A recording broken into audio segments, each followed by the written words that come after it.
your bearded sales guy, and the topic today is transitioning the conversation from getting to know you to more of a commercial one. So I'm joined by these two handsome fellows. Yeah, Would you like to introduce yourselves?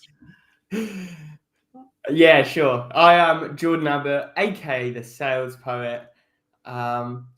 Good to be back on this lovely Thursday morning. It feels like spring has finally arrived in Paris. It's still cold, but the sun is shining, so I can deal with the cold. Still doing the ice bath?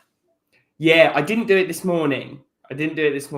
Yesterday did it. It was -1 outside, and it felt like it was close inside. No ice in the bath, but it was frosty. Yeah. Nice. And Master Abbott number 2.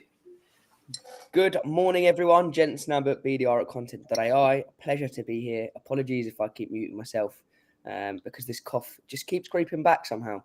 Yeah, you and Mum both. You can't seem to shake it. I know. You should try the ice bath. Yeah. Strengthen that immune system. That's it. So an interesting topic I feel this morning. I think for a number of reasons. So I feel like there's two distinct groups of people in business development today. There's the group that are struggling to get conversations with their target audience. Therefore, the moment that they have that conversation, they can't risk losing it.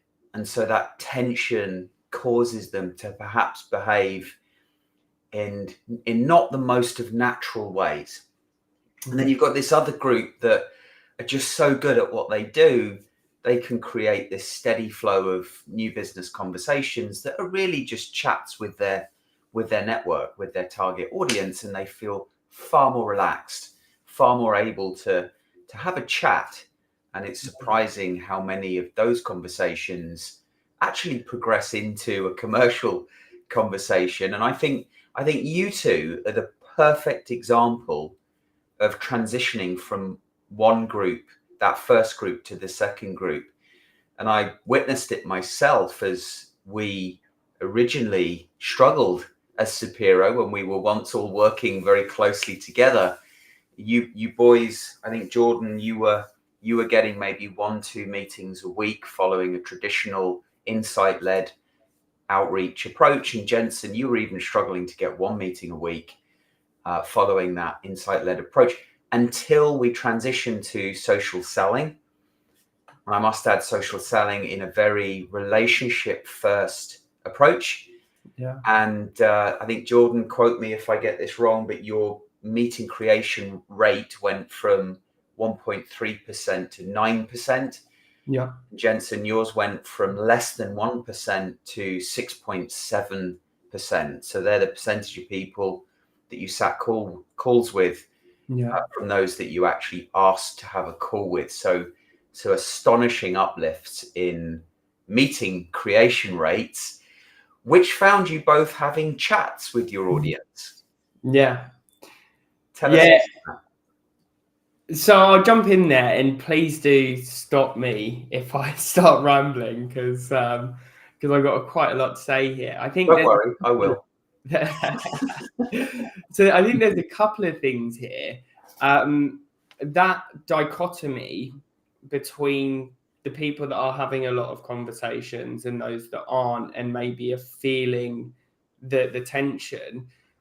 I think the former group that are struggling, or what I should say is, I think the difference there is, with one approach you can be truly buyer-centric, and with the other, because you don't have enough conversations, you still have your targets hanging over your head. You can never truly be buyer-centric, because you're going to do everything you can to push that conversation through. So I think that's the key differentiator there. The ability to enter those conversations with very little expectation. And what we're not doing here is bait and switching. We're not suggesting we have an intro call, a synergy call, to then go and try and qualify. We're we're genuinely just having this call. Sometimes, you don't get to that commercial conversation. Sometimes you just get to know the person, and then you book in a following call to maybe find out a little bit more about them. Yeah. And I think that's the key difference here, because I think there is a stigma surrounding social selling, and the name doesn't really do it justice. Because it's got selling in it. But I think a lot of people have bait and switched, and buyers or people have been burnt by that, expecting an individual, and then, maybe the SDRs got their AE on the call because they're a decision maker, make a job title, and that's not a good buyer experience. But No, it's not. So leaning on someone else to come in quick before the opportunity is lost. Yeah. Can you maybe talk to this a little bit, Jensen? Because I know I don't want you to give too much detail away, because I know you've both gone off to pastures new, and you're both very successful in your own right, in your own different companies now. But how do you manage that pressure between you've got to speak to the right person as soon as possible and qualify in and out, versus, hang on, I'm building a relationship, I need to get to know this person or these people and find that pathway to value. Do you find that difficult to manage or is it easy? I don't know. I mean, yeah, look, from my experience personally, I find it easier. I mean, I would have to say thank you to yourself and others are kind of around, right? But yeah, no, look, kind of leaning on some of the points that Jordan has said, and it's for me, it was dropping that expectation. Mm-hmm. That's where I found that actually I was able to actually have a conversation with that individual. I was actually able to get to know them better, because you don't have that pressure of thinking, right, I need to qualify, or I need to take this call to kind of a next step. It's actually kind of taking a step back, and while taking that step back, you're listening more. So when you're listening more, you're actually able to hear the pain or whatever they've had, but then it's linking it in a way that you're not kind of sat there with your spear waiting for them to kind of tell them their pain point, right? So you can harpoon them on the call. It's more just understanding, being empathetic, and kind of relating to that pain, to then finding that kind of small kind of, or for myself, it's finding that small little opening to then just try and get my foot in the door. But again, it's not saying, you're not wedging your foot in the door. It's not wedging myself in the door. It's kind of, that door is slightly ajar, and I'm doing the best that I can to have that door kind of open without me even pushing on it, right? So I'm trying to open that door with asking specific questions. It's a good metaphor. I like the visualization. I'm almost visualizing actually stepping back from the doorway altogether, and by doing so, the door opens more for you. Yeah, and that's what I was trying to get at, right? You imagine you stepping back, and it's almost like a wind that's pushing that door open, and it feels weird saying that, right? Because you stepping away from the door opens more.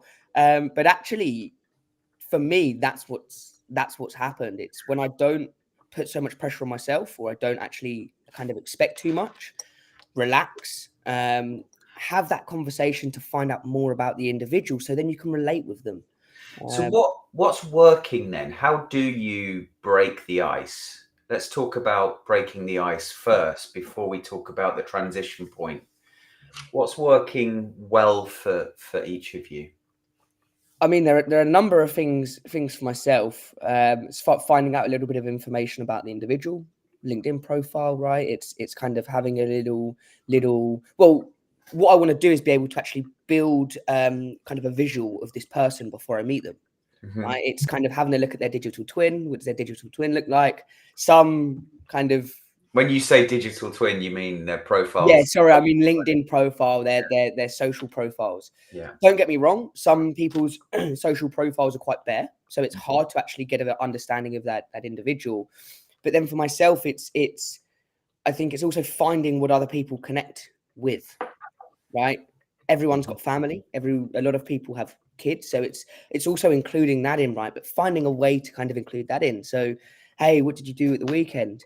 I was playing with my young daughter, and actually I've got a young daughter as well. And a lot of people are surprised when they hear that I've got a young daughter, right, because of my age, but it gives me kind of a platform to actually start building relationship and mutual connection, in finding a topic that we can both relate to. So I would say you're quite easy to talk to. So, you tend to sort of get on with people. It's quite easy and natural for you to enter into a conversation. For many, that's not the case.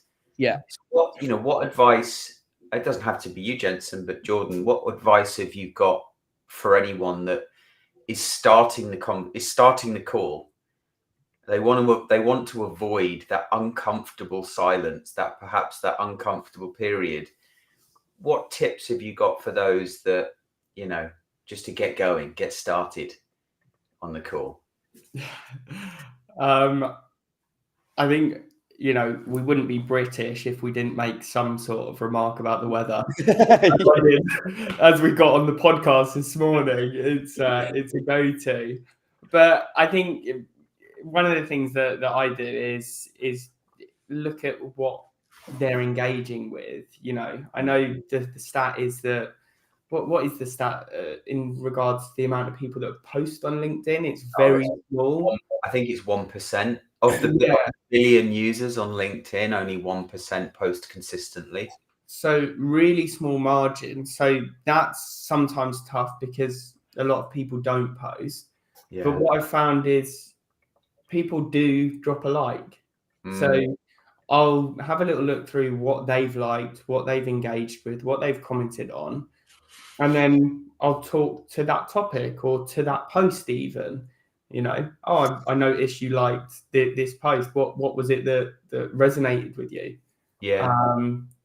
And then from there, you can just continue the conversation. Yeah. Easier said than done, but I was going to say, to add as well, I think it's one thing I struggled with, and I think you can both agree, is I wouldn't kind of pause enough when on calls or speaking with people, and I would also speak too quickly.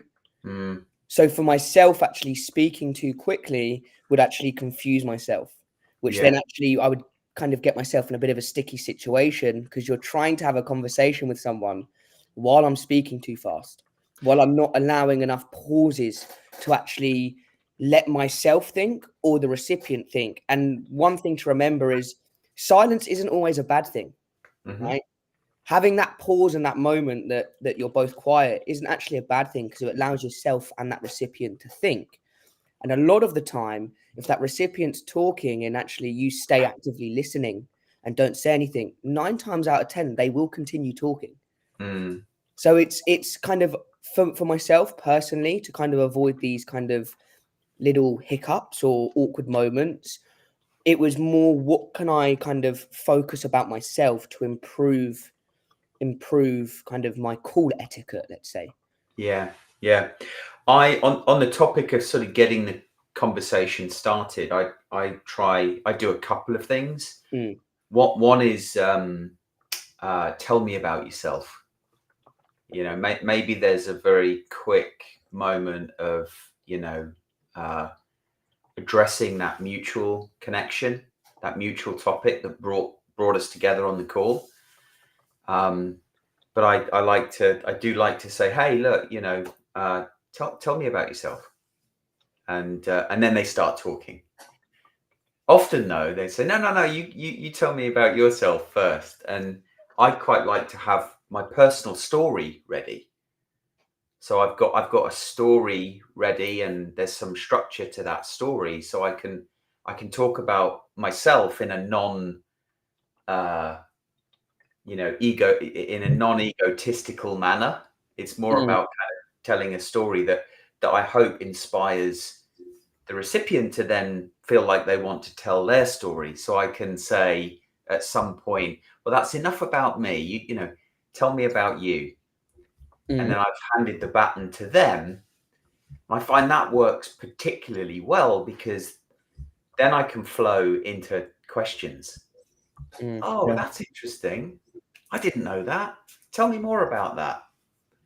And then those questions can then just naturally flow into discovery, what we call in sales discovery, and qualification. And then it's sort of it switches between some discovery type questions and qualification type questions that's just very natural for the recipient. They don't feel like they're going through BANT.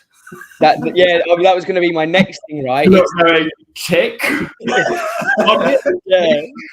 But I was going to say though that, I mean, more for the listeners, right? Because I believe I know the answer, but I'm guessing that took you time to be able to actually kind of change your talk track into that specific way, in that you were able to kind of get comfortable with asking questions that you're not crossing the line, but it's more natural, and actually being able to kind of have that power.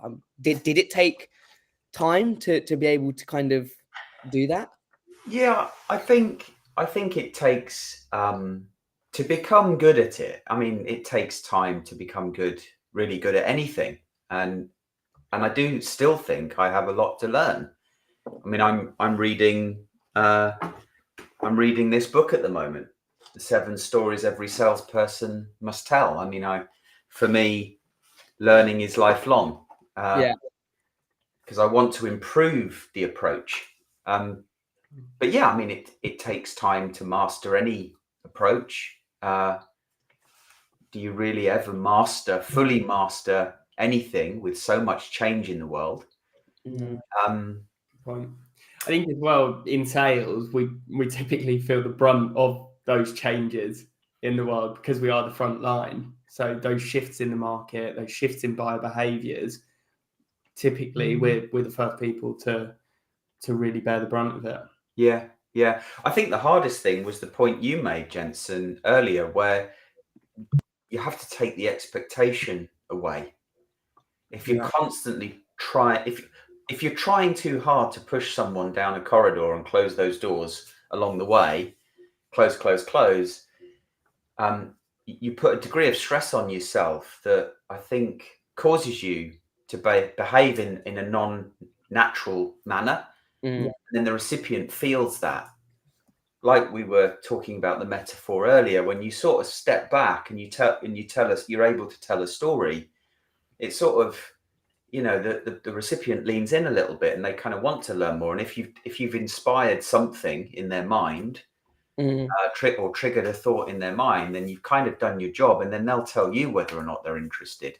Yeah, they'll invite you in. Yeah, I think on that point as well, though, right, is to add with kind of dropping the expectation as well, is that not everyone's going to want to talk to you. And don't get me wrong, some people are hard to have a conversation with.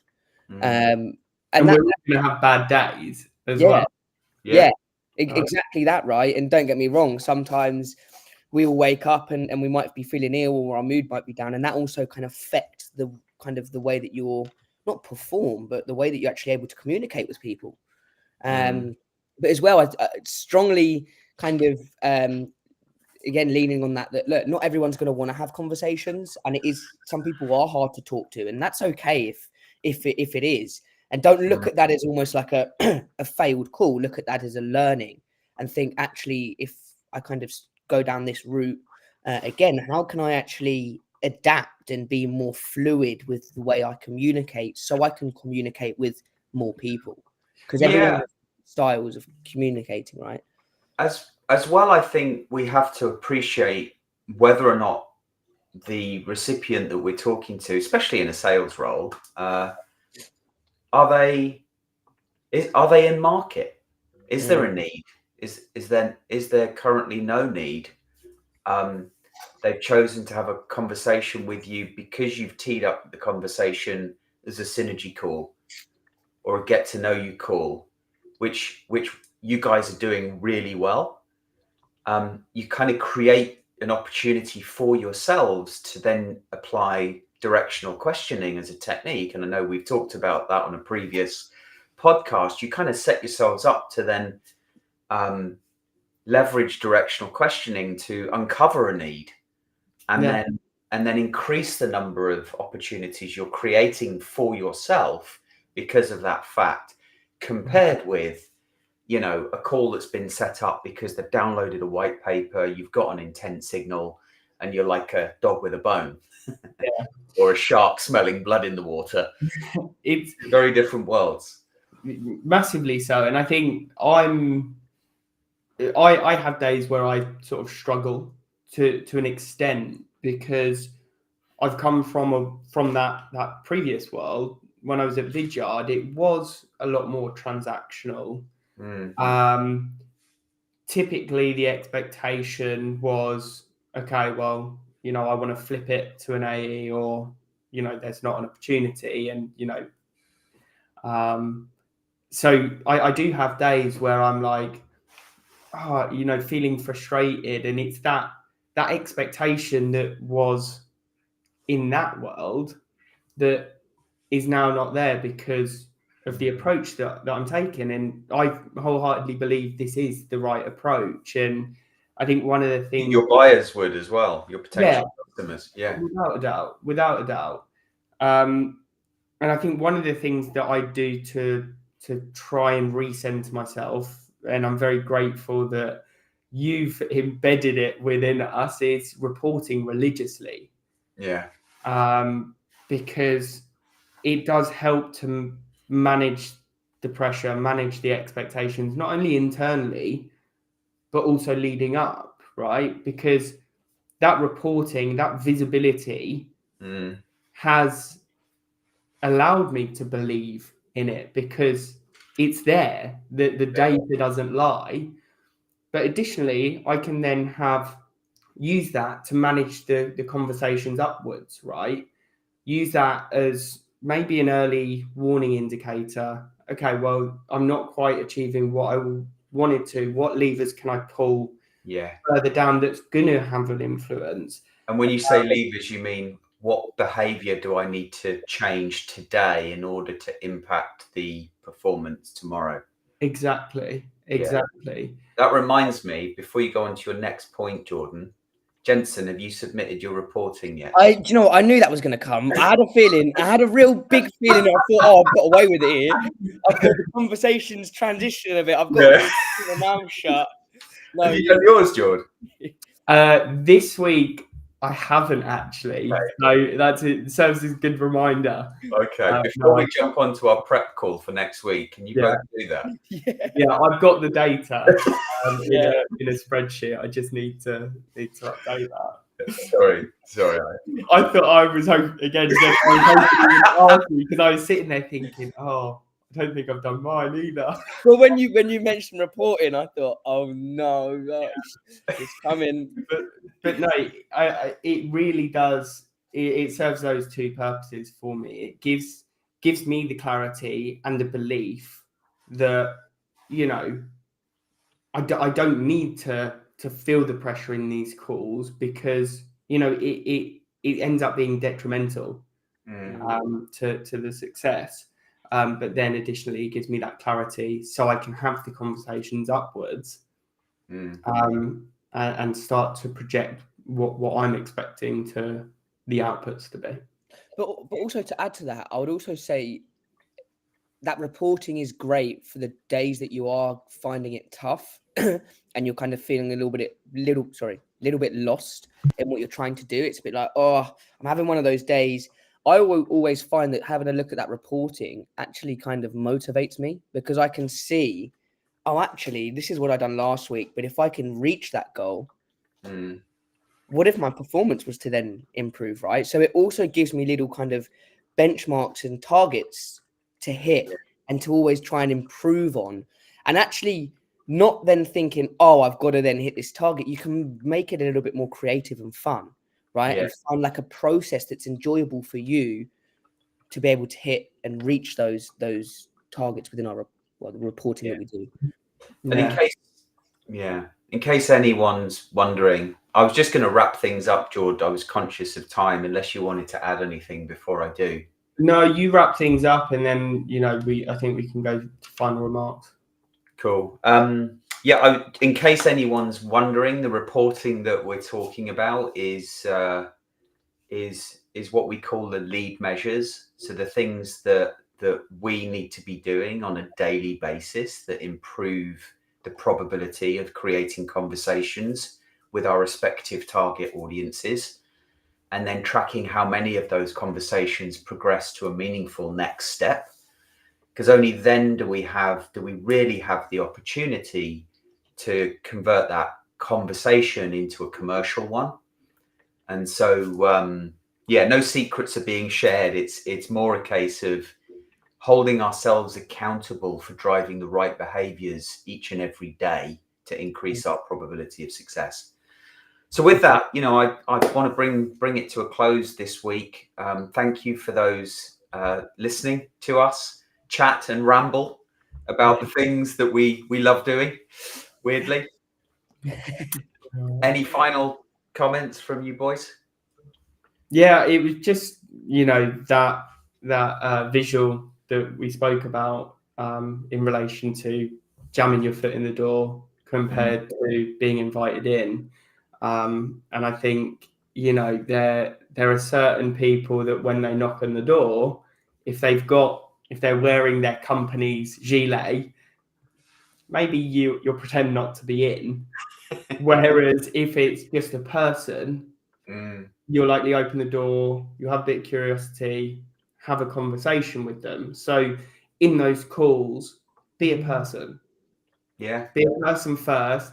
And if it then leads to them asking, oh, so what do you do in your 9 to 5?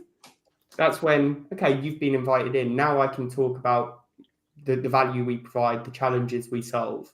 And that naturally leads into that directional questioning piece. Yeah, which is why the two of you are seeing a 6.7% and 9% call rate, respectively. I've seen mine creep up to 18% from the study that we're doing across a range of sales experiences. It's a 14-month study and counting. We're just in our 15th month now. We're seeing the average call rate is 10.5% across the board, and that's from SDR through to sales leader, business leader. Mine's crept up to 9.6. Okay. Because of voice notes, which I think we've got next. Is it next week or in the coming weeks? We're going to talk about voice notes. Yeah, looking forward to that one. Hot topic, I think, across the BDR, SDR field. Good. All right, guys, enjoy the rest of your weekend. For those of you that are F1 fans, join us tomorrow, 1:00 UK time, where we'll be chatting F1 live banter. Indeed. And looking forward to dissecting what may or may not be happening with Max Verstappen in the coming weeks. Yeah, well, the Red Bull team generally. But yeah, we'll see. Augusto can't make it tomorrow, so we do have an open seat if anyone wants to join. Open drive. Yeah. There's a seat available. Who's going to take it? Yeah. Cool. All right, guys. Speak to you next week. Awesome.